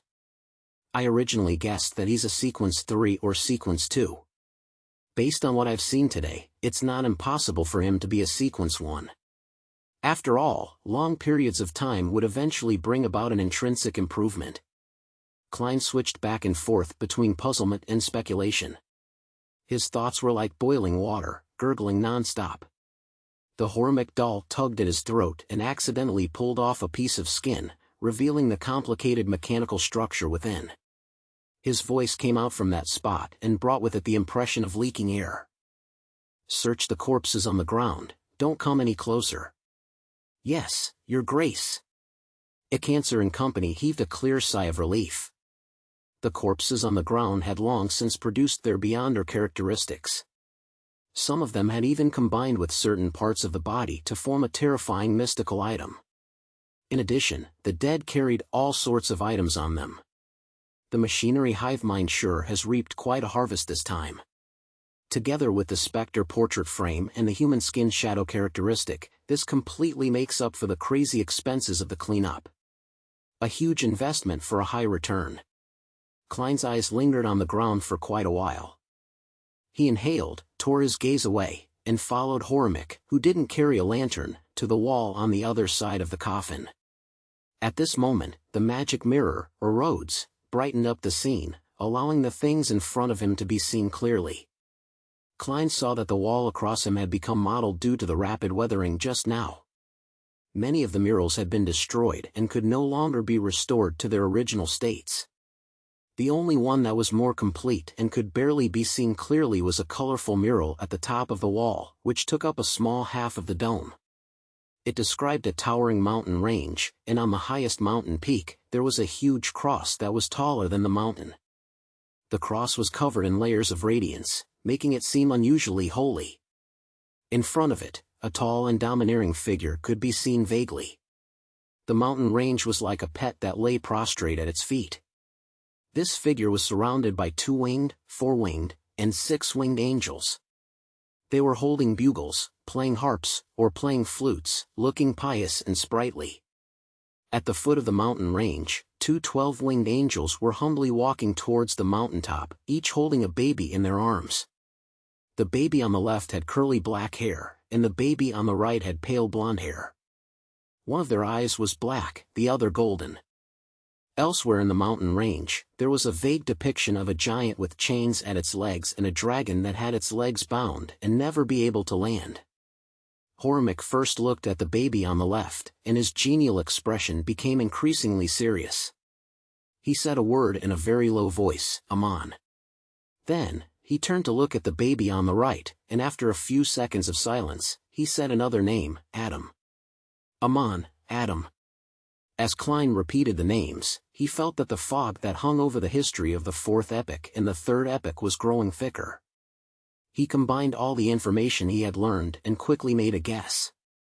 On the mountaintop, the figure in front of the glowing cross is surrounded by angels, with giants and dragons submitting to it.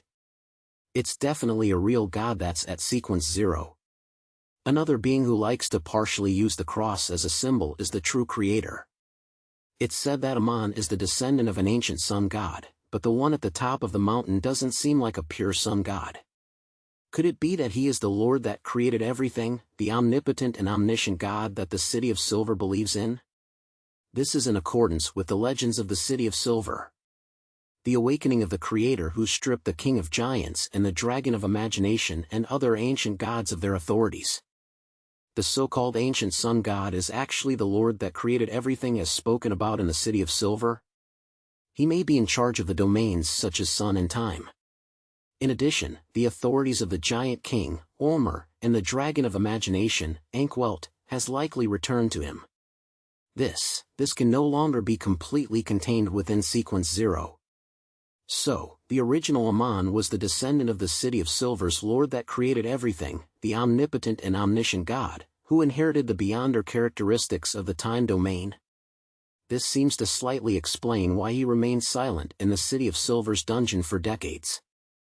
Apart from him, there's also another descendant of the Lord that created everything, the omnipotent and omniscient God, named Adam. What did Adam inherit in the beginning? Does he still have a descendant alive, and if so, where would he be? What's the relationship between the true creator and that person? Is it simply an imitation by using the creator's title and the symbol of the cross? Or is there some deeper connection between the two? Klein didn't let his doubts show too much. After all, the magic mirror, or roads, could be sizing him up. Hivemind stared at the mural for a while, then he suddenly took a few steps forward and pressed his extended palms against the wall. Without a sound, the majestic mural disintegrated, turning into pieces of stone fragments that landed on the ground. Even the color quickly evaporated, disappearing without a trace. The Church of the God of Steam and Machinery is consciously concealing the history of the third and fourth epochs. Are the other churches the same? Klein frowned and followed the Hivemind doll to the other side. After making a half circle, they discovered another thing. A stone door, which only had an outline, loomed in the corner. At this moment, the Hivemind doll's joints were constantly creaking, but this didn't stop him from quickly approaching the stone door and reaching out with his right hand to attempt to push. Above the stone door, there was a sudden burst of aqueous light that condensed into a scene that looked so real that it seemed possible to directly touch it. Dark blue waves were surging forward, and there was a dense black mist that looked like liquid.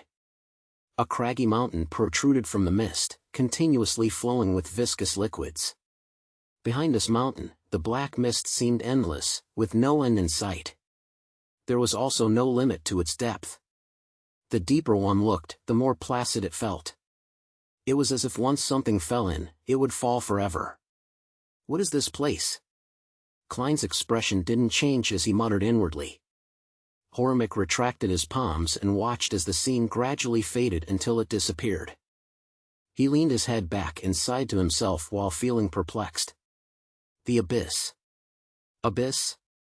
That's the source of all corruption. It's said that it's an abyss that can even corrupt a true god? Klein was amazed, but as a former clown, he regulated his expression and limbs to appear unperturbed. He immediately thought of something. Roselle, who was exploring the fog sea, had once deviated from his path, leaving behind a puzzling sentence, "I saw the abyss." As Klein pondered about the layers of waves that were surging towards the black fog, he made a conjecture. There's an entrance to the abyss somewhere in the fog sea? Immediately after, he looked towards the stone door. He suspected that Amon, who lurked around the city of silver, had employed a certain ritual. After finishing the tomb, he didn't depart from it normally. Instead, he used a special tunnel to head for the abyss. Thus, in the eyes of most people, he was already dead. As for whether the city of silver or the forsaken land of God was located somewhere in the abyss, Klein couldn't be sure. After all, the history of this tomb was at least 1,500 years old, so Amon had plenty of time to use the abyss to go somewhere else. Would he still occasionally come back to siphon off time? If he finds out that someone has dug up his grave, the expression on his face would definitely be very marvelous. Klein rejoiced for a baffling reason. At this moment, the Hivemind doll held his left hand in his right palm and abruptly twisted it. With a creaking sound, his left hand was bent at the wrist, but there were no bones that pierced out of his skin, spewing out flesh and blood. There was a heavy, black metal tube inlaid in his left wrist. His entire left arm was a small-caliber mystical cannon. To hide a mole of advanced technology, he truly is worthy of being from the machinery Hivemind. However, the requirements and costs for such a thing are too high. Clearly, it could only be provided to specific personnel and not for military troops. Klein felt that today was an eye-opener for him, an opportunity to see another development path in the mysterious world. The only problem is that beyond our characteristics are conserved, artisans are limited, so many things cannot be mass-produced. The Hivemind doll put his left wrist against the stone door. Inside his body, the sound of gears grinding against each other as they revolved emitted an intense spirituality radiance. A ray of light that was as bright as day appeared and disappeared. The stone door suddenly turned into pure powder, as if it had never existed. He destroyed the door? If blasphemer Amon encounters an emergency situation and attempts to return here, only to find the door gone, that would be fun. Klein almost laughed when he imagined that scene. This was the end of the Amon family's tomb exploration. The scene surrounding Klein quickly shrank and became the background. An illusory, ancient, and bizarre silver mirror appeared in midair. The black, eye-like gemstones on the mirror flickered. White words were quickly outlined in the mirror: "Your loyal servant, Rhodes, has finished reporting and is ready to serve you at any time again." Klein was a bit wary and unaccustomed towards the fellow who appeared too enthusiastic. He nodded and said, "Well done, you may leave first." Yes, the mighty existence above the spirit world. As soon as Rhodes produced that line of words, the scene around him shattered into pieces. After confirming that its power had left his dream, Klein thoughtfully said to himself, "The mighty existence above the spirit world? It really has vaguely sensed the gray fog." Does this magic mirror with a wicked sense of humor really wish to rely on me, or does it have some other purpose? I have to watch carefully, otherwise, with it at the machinery Hivemind, I don't want to be repeatedly blasted with cannon fire. Rounding up his thoughts, Klein began looking forward to the next day. After the machinery Hivemind tidied up their spoils, they were likely to get him to choose an item. Chapter 449, Better Choice. In Empress Borough, inside the opulent Villa Verl Hall. The cold air was kept out by the windows and walls. The building's interior was warm as though it were spring, and the fireplace was elegant. Audrey Hall was having her measurements taken by the fashion designer, Mrs. Guinea, so that she could create a costume for Audrey for the New Year banquet in consideration of her recent physical and emotional state. At this moment, her personal maid, Annie, came close to her ear and whispered, "Lady Escalante is here." Such a fast response? Audrey was delighted, but she didn't make an obvious show of it on her face. With a faint smile, she said, "Please get her to wait in my art studio." For 5 minutes. Art studio? Annie asked in surprise. Yes, I'd like to ask her to admire my recently completed oil painting. She says that content that is painted in a relaxed state easily allows one to express their true thoughts and emotions, Audrey explained unhurriedly. Annie suddenly felt enlightened. Yes, Miss. Less than 5 minutes later, Audrey entered the studio and saw Escalante admiring the paintings on the walls. That's Mr. Cenchi's Inner Heart's Night, a masterpiece that allows one to feel peace, she smiled and introduced the painting to Escalante. Cenchi's Inner Heart's Night? One of the top 10 works of last year's top 100-century-old paintings that the Tussock Times voted for? Escalante was obviously the kind of person who often read newspapers. And as a beyonder of the spectator pathway, she had a good memory. Yes, Audrey replied simply, as though it was a trivial matter. I actually have the honor of seeing the real deal. Escalante looked up at the painting again. She swallowed back the words, "This is worth at least a manor," unwilling to appear too Philistine. Audrey didn't continue introducing the other paintings. She found a reason to send Annie away and motioned to Susie to stand guard outside the door. Susie read her hint without any hindrance, wagged her tail, and scampered out. Escalante closed the door and went back to the easel's side. Before Audrey could ask, she took the initiative and said, "We have both the human skin shadows characteristic and the wind-blessed potion formula. However, there is no need for us to sell it unless the other party is able to provide an irresistible offer. The willingness to negotiate means there's hope." Audrey's green eyes darted slightly as she asked with a chuckle, "What do you wish to receive in exchange?" Escalante stroked her hair and gave her pre-prepared answer. £2,500 for the human skin shadow characteristic, and £3,000 for the wind-blessed potion formula. Quite a huge premium. Although Audrey didn't find them expensive, she lamented the fact that the psychology alchemist's premium had exceeded 50%.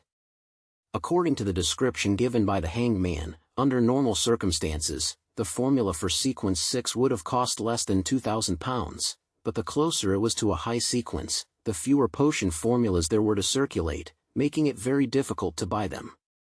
There was no normal situation, and what was even more important was that even if one chanced upon a sale, it was very difficult to ascertain their authenticity. At that moment, Escalante added, "If the other party can barter with mystical items, all that's needed is for them to be of roughly the same value. That is to say, you want mystical items more and can accept a price reduction for them. The Psychology Alchemists is one of the youngest secret organizations. They clearly haven't accumulated enough in this area compared to the others." Audrey pursed her lips and said, "I'll inform them, but I can't guarantee that they'll accept it." She wasn't the least bit worried that the Psychology Alchemist would notice that she hadn't been involved in any Beyonder gathering recently. After all, her schedule was rather tight: afternoon tea, music lessons, dinners, dances, equestrian training, language lessons, dancing lessons, and so on. There were too many opportunities for her to interact with different people. In that case, perhaps a particular dinner was a cover for Beyonder gatherings, Or perhaps the music teacher was a senior beyonder, and it was almost impossible for the psychology alchemists, who hid in the shadows, to investigate it when they couldn't act openly. Having said this, Audrey curiously asked, "Ms. Escalante, I thought you wouldn't sell the wind-blessed potion formula since it's already at sequence 6. Heh, if there's a chance, it might be more useful to spread this information out," Escalante answered vaguely. In her mind, although Miss Audrey was a new member who had a high level of importance attached to her by the organization, she was still a new member after all. There were many things she couldn't know about. Why? Audrey suppressed her doubts and smiled sweetly. She asked innocently, "Ms. Escalante, if this deal succeeds, can you count it as my contribution?" Escalante broke into a laugh. "Yes." Klein busied all morning, until he returned to Minsk Street. He filled his stomach and prepared to rest, only then did he have the time and opportunity to listen to prayers above the gray fog. Someone on Miss Justice's side has the human skin shadow characteristic? Seriously? Either it doesn't come, or it comes in pairs. As a secret organization, the Psychology Alchemists is quite qualified in the field of resources. Klein was suddenly left in the throes of happiness from having a choice. Even if he counted the £500 which the hanged man still hadn't paid him, he only had £1,335 in cash. This didn't prevent him from seriously considering the request for a deal with the Psychology Alchemists. After thinking for a dozen seconds or so, he passed Justice's words to the hanged man to see what choice the latter would make. £3,000? Alger Wilson, who was still in Rorstad Archipelago's capital, the city of generosity, felt as if someone had struck him hard. After he became captain of the Blue Avenger, he sometimes played the role of a pirate and sometimes a law enforcer, secretly exterminating several groups of pirates. But even so, the total value of his spoils of war didn't exceed £2,000, and a portion of it had to be distributed to the sailors under him. Of course, this didn't include the ships and cannons which were captured, as they had to be handed over to the Church of Storms. This made Alger often sigh that most pirates weren't rich, that they were used to squandering on having opulent lives. Liquor, barbecue, whores, marijuana, and gambling had drained the pirates of their money. Unless I meet a pirate crew with beyonders, it would be very difficult to get rich so suddenly. Alger paced a few steps, then he made up his mind. He took out a gold mask from his undergarment pocket. The mask had rough facial features, and the way they were formed had the characteristics of a primitive human being from an ancient forest. Alger sat down, humbly recited the honorific name of the fool, and said, "I'm willing to use this mystical item to barter for the wind-blessed potion formula. As long as the user wears this mask, they will become extremely calm and emotionless. At the same time, they will also obtain an extremely strong regenerative ability, exaggerated speed, and outstanding strength, as well as grasp a certain amount of black magic and primitive curse techniques. Its weakness is that as the number of times it's used increases, the wearer will become more and more unlike a human being. They will turn colder and colder, eventually treating themselves as a god." Sitting in his seat as the fool, Klein looked at the £500 note in front of him, the 5 strands of dark blue hair as thick as a tiny snake, and the simple golden mask. He tapped the edge of the long table with his finger, thinking carefully about what mystical items he could use for a trade. The all-black eye? Certainly not. This is the main ingredient of a Sequence 5 marionettist. It's just short of having Little Sun to obtain the method to remove the mental corruption. Black Emperor card? This card, which cannot see the light of day, has a value countless times higher than that of a human skin shadow's characteristic. Mr. Azek's copper whistle? At the moment, its only function is the summoning of a messenger, and it's an important tool for communication. I can't sell it. The copper whistle of the numinous episcopate member who left behind white feathers? Similarly, it can only summon a messenger, but the target on the other side of the messenger seems to be very dangerous. Sun brooch? This is something I want to use for myself. It effectively makes up for my weaknesses. Master key? It involves Mr. Door and has too many hidden secrets. In addition, just from the value of its effects, it pales in comparison to the human skin shadow's characteristic. Biological poison bottle? This is very compatible with my spirit body state. If I use it well, I can even fight a group of beyonders. Demon hunting bullets, purifying bullets, exorcism bullets? These are not mystical items and are considered consumable beyonder weapons. They are of very low value. The Book of Secrets? This isn't a mystical item either. The psychology alchemists likely do not lack such knowledge. At present, only the beyonder characteristic of an interrogator can be sold. However, the psychology alchemists wants mystical items. Furthermore, the trading venue is in Backlund, so it would easily expose information pertaining to Hero Bandit Black Emperor. Klein took this opportunity to sort out what he had and finally came up with a perfect plan. He first took the form of Mr. World, manipulating him to take up a praying posture, and then he responded with a hoarse voice. I accept the price of £2,500, but give me 2 days to raise the money. Immediately following that, Klein threw the reply scenes of the Hanged Man and the World to the Crimson Star, which symbolized Miss Justice. After receiving affirmation from Miss Justice, Klein waited patiently all afternoon at Minsk Street. It was late afternoon when the Machinery Hivemind member, Carlson, rang his doorbell. Klein didn't ask anything further. He followed the man to the Lever Cathedral near the West Balham Dock and entered a 3-story building next to the cathedral. The signboard wrote, Backlund Institute for Mechanical Research. How academic. Klein suddenly thought of the Blackthorn Security Company and cracked the corner of his lips into a smile. Under Carlson's guidance, he passed through some strange devices and found himself in a windowless room. On the long table in the room, there were many items emitting strong spirituality, including the human skin shadow characteristic and the specter portrait frame, which was covered in black cloth. However, there were no characteristics left behind by the dead beyonders. Obviously, the higher-ups of the Machinery Hivemind don't want me to know about the law of indestructibility and conservation. Klein wasn't the least bit surprised. You can choose one. The hatless Cancer pointed at the long table. Klein scrutinized the items several times before sighing. There's nothing I want. If I were to convert it into gold, how much would I get? He had already made up his mind that he wouldn't obtain the human skin shadow's characteristic from the Machinery Hivemind. Although this could be explained as the need to create some mystical item or to try out a unique ritualistic magic, there was still a chance of exposing his own sequence. In a situation where there was a better choice, Klein didn't want to take the risk. Thus, he intended to take only money. Not only would this help him gather the £2,500 that the psychology alchemists quoted, but he could also effectively dispel the Machinery Hivemind's wariness towards him. Cancer was visibly relieved.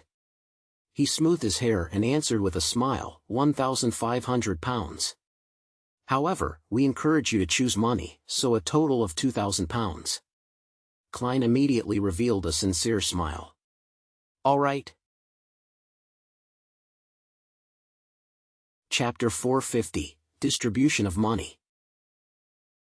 With the help of a bestowment ritual, Klein handed £2,500 in cash and the gold mask provided by the Hanged Man to Miss Justice, and he used the image of the World to urge her to close the deal as soon as possible. I've spent almost £5,000 in the past 2 weeks. If I didn't leave Tingen, this amount of money is enough for me to maintain a lifestyle just like my landlady's family. A doll ruins one's life, consuming potions bankrupts you for 3 generations. Klein looked at the vast fog in the ancient palace, which had returned to silence. He was a little upset, as though he had lost something important. He was quiet for a few seconds before returning to the real world. He picked up the remaining £830 on his desk, and he counted out 6 £5 notes. Then, Klein put the £30 of cash in his now deflated wallet and stuffed it solemnly into the inside pocket of his clothes. He divided the other £800 into 2 stacks, placing 1 stack in each of his side pockets. After that, Klein opened the drawer and took out 2 of the 5 deep-sea naga hair strands that he had brought back to the real world. He wrapped them in layers after layers of paper and carefully put them into his pocket. When he was done, he took his hat and cane, and he headed for the street corner under the glow of the street lamps at night. He got on a carriage and headed for the Bravehearts bar in the Backlund Bridge area. In the heated and noisy environment, Klein insisted on finishing his glass of Southville beer before he slowly made his way out of the bar and into a rental carriage through the thundering cheers for the boxers. Taking in the rumbling of the wheels, he intentionally closed his eyes. Suddenly, he heard the sound of the window being lightly tapped. Klein's facial muscles twitched slightly as he opened his eyes and looked in front of him. He saw the pale and exquisite Miss Sharon sitting quietly across him. Without waiting for her to question him, Klein smiled and said, "I sold the information you gave me last time for a good price, the one about the Amon family tomb." Sharon looked at him silently. Leaning his cane to the side, Klein took out 2 stacks of cash and a small clump of paper from his pocket. £800 plus 2 strands of deep-sea naga hair, for a total of about £1,000, that's what you deserve. Klein took a silent breath and smiled as he handed over the cash and paper clump. Sharon glanced at him and reached out her hand to take both items. She lowered her head, looked at the items in her hand, and asked in an ethereal voice, "How much did you sell it for?" £2,000, so we split it equally. Klein chuckled. "If the machinery Hivemind had only paid me £1,500 according to the original plan, then I'll have to first owe you a portion of it," he thought gladly. With a flip of Sharon's bloodless hand, the cash and the paper clump disappeared without a trace. She raised her head and tersely acknowledged before asking succinctly, "What's in the tomb?" "I don't know, I didn't go." Klein didn't disclose the help he had received from the magic mirror, or Rhodes. For an instant, he felt that if he described the experience in detail, Miss Sharon would have listened attentively with one hand on her cheek, as she had done before. This wraith lady seems to have a hobby of watching situational scenes and dramas or listening to all kinds of rumors. Klein summed up. Sharon's expression didn't change. After a few seconds of silence, she said, "Someone is digging a tunnel to the underground ruin." Huh. Klein wasn't able to react for a moment to what Sharon was talking about. However, he soon understood which underground ruin Sharon was referring to. There was only one underground ruin the two of them knew of, and that was the 4th Epic Tudor Dynasty ruin. Someone is digging their way into the underground structure? Klein pondered for a few seconds, then he suddenly came to a realization. Is it that baronet? He had already forgotten the name of the hidden Tudor Dynasty descendant, other than knowing that he had an aristocratic title of a baronet and that he lived on Civilhouse Street where the Backlund police station was located. Yes. Sharon gave him a positive answer. What is he looking for? Doesn't he know that there's an evil spirit inside? Doesn't he know that all the Beyonders from his family died in there? Klein asked himself a few questions. Sharon sat up straight and replied seriously, "I don't know if he knows or not." "How much longer will he take to dig through?" Klein asked in deliberation. "Another 2 to 3 months, for the time being, he's doing it on his own." Sharon provided her own judgment. Phew. Klein let out a small sigh. "There's no need to rush. When I'm ready, then we can go visit him together." At this point, he explained with a smile, "As you know, I like to make sufficient preparations in advance. I won't get involved in anything until I advance to Faceless." He warned himself inwardly. All right. Sharon didn't ask him what he was going to do, but her figure faded quickly, and she disappeared from the carriage. Klein leaned back against the wall, feeling relaxed. The ingredients for the Faceless potion has been reserved, and I'm just waiting for the delivery. My debts have all been paid off, so there's nothing to worry about. His mood was like a fizzy wine that had settled. Occasionally, there would be a little bit of joy that would silently surge upwards. The only problem is... Klein touched his left breast, where there was a shriveled wallet. He sighed and said to himself silently, "Only £30 in cash, 5 gold coins, and some change." Thursday afternoon. Audrey Hall was waiting in the study for the arrival of Miss Escalante. After receiving the hangman's and the world's replies, she had immediately sent a servant to send a letter to Escalante. The content of the letter was very ordinary. Audrey hoped that the second psychology class this week would be brought forward to Thursday. In reality, Audrey had already made an agreement with Escalante. Once she expressed such an intention, it would mean that the other party had agreed to the conditions. Tick. Tock. The wall clock on the wall moved briskly, and Escalante with her waist-reaching long hair entered the room with several teaching materials in hand. Audrey immediately gave Susie a look. The big golden retriever somewhat reluctantly leaped out, lay down in the nearby shadows, and observed the people coming and going. Escalante closed the study door, looked around slowly, then sat down across the small white round table and put down the teaching materials. Are they paying for it in cash, or with some kind of mystical item? This member of the psychology alchemists asked in a low voice. One directly gave £2,500, and one provided a mystical item. Audrey flippantly took out a white cardboard box from her medium-sized orange handbag. The outside of the box was covered with a wall of spirituality. After removing the wall of spirituality, she opened the lid of the box, revealing the simple golden mask.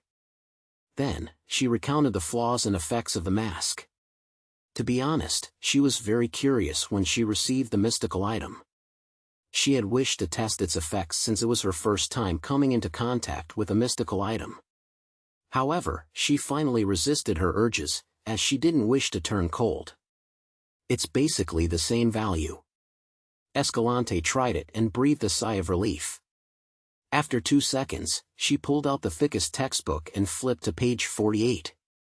The middle part of the textbook had been hollowed out. There was an iron box about the size of a palm and a rolled-up piece of parchment. Human skin shadow characteristic. Wind-blessed potion formula. Escalante showed and introduced them to her. Audrey's gaze cast towards the characteristic which resembled a diamond. The face inside left her head spinning. This has the ability to restrain a spectator's powers. Is this the sequence pathway of Mr. World? No wonder.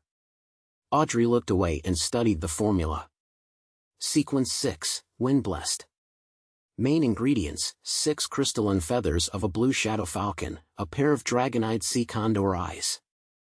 Before Audrey could examine the supplementary ingredients, Escalante rolled up the parchment in time. After that, she set up the wall of spirituality around the metal box again, closed the textbook, and pushed the thick book towards Audrey. Audrey held the book, but she didn't hand over the gold mask and £2,500 to Escalante in a timely manner. Seeing the look of puzzlement in Escalante's eyes, the prepared Audrey smiled and said, "The other party is worried that the characteristic doesn't match and that the formula is fake. They hope to verify it first. And before the verification, the money and items will all be held under my custody. All of them believe in my trustworthiness, and I do not wish to lose this reputation. I understand their concerns." Escalante paused for a moment before saying, "We trust you, too." Since the money and items were in the hands of one of her own members, she wasn't worried about being cheated despite feeling upheavals. Besides, Miss Audrey is rich and powerful. She can be trusted to be a guarantor. Escalante thought with relief. In the ancient palace above the fog, Klein held a spirit pendulum in hand, divining the authenticity of the wind-blessed potion formula. He didn't wish to inadvertently lose the most experienced and powerful member of the Tarot Club, Mr. Hanged Man. When he opened his eyes and saw the topaz pendant turning clockwise, Klein heaved a sigh of relief and sent his thoughts to the crimson star that symbolized the Hanged Man. City of Generosity. Alger first saw the endless gray fog before hearing Mr. Fool's low but distant voice. Miss Justice has completed the deal. An illusory piece of parchment appeared in front of Alger. On it was the wind-blessed potion formula. With the potion going through Mr. Fool's hands, he had no qualms about the authenticity of the formula. He bowed his head respectfully and thanked him.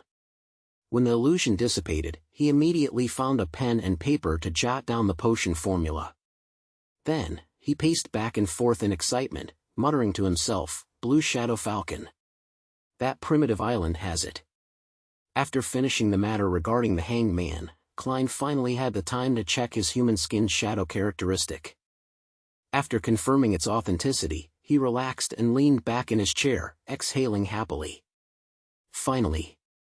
After 3 seconds, Klein suddenly sat up, and he decided that there was no time to lose. Tonight, he would concoct the faceless potion.